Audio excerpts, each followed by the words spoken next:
will review the measures we have taken within our capabilities. As a part of our transparent process, we've held multiple municipal and public engagements. At the request of members of this community, we conducted a simulation of Alternative 260. At the request of municipality leaders, we extended the public comment period and answered more than 460 public comments. We've responded to letters from all stakeholders and answered congressional inquiries so that everyone can understand the decision and to ensure a comprehensive analysis. I personally met with both governors of Georgia and South Carolina, your mayors on multiple occasions, and members of the Senate and Congress. Now that the report is final, the state of South Carolina has filed a lawsuit which will provide further scrutiny of the project.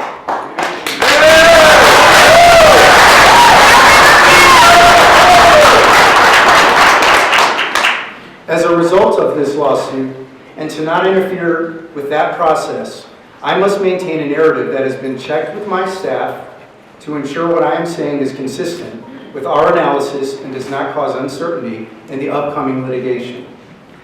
The lawsuit is an important development in this project that changes the nature of what I intended for this event. Due to ongoing litigation and in accordance from advice from my attorney, I no longer have the liberty to take questions as I intended to tonight.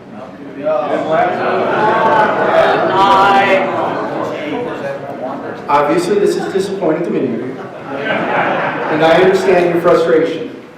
Due to the lawsuit, I now have an obligation to my command, to the state of South Carolina, and to you to let this case play out in the courtroom and not in the public square.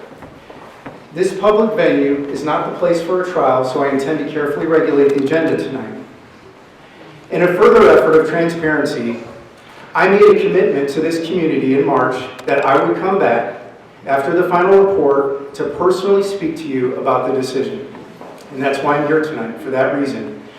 And because I want to provide clarity on the project decision, how the Corps will move forward, and the opportunities for future modifications to the project.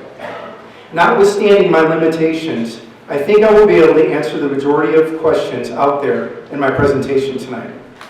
Like you, my staff and I have been watching the news, we've read the commentaries, and we've observed the conversations on social media.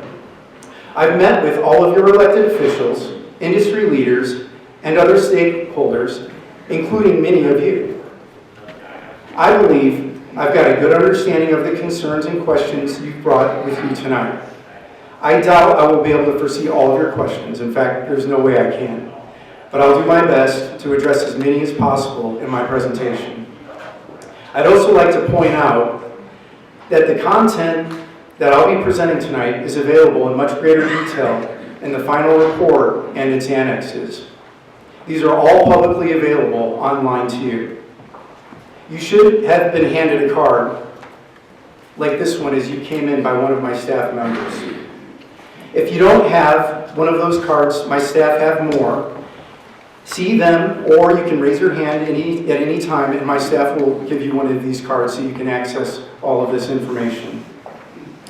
In addition to the report and modeling, we have summarized the background and project through a dedicated web page. We've regularly posted on our blog and continue to address comments and questions there. We're active on social media and read your comments and address questions there as well. All this to say that tonight isn't your only chance to obtain information from us. And this card here has all of the primary ways to obtain the material we've made available. Okay, now on to the presentation.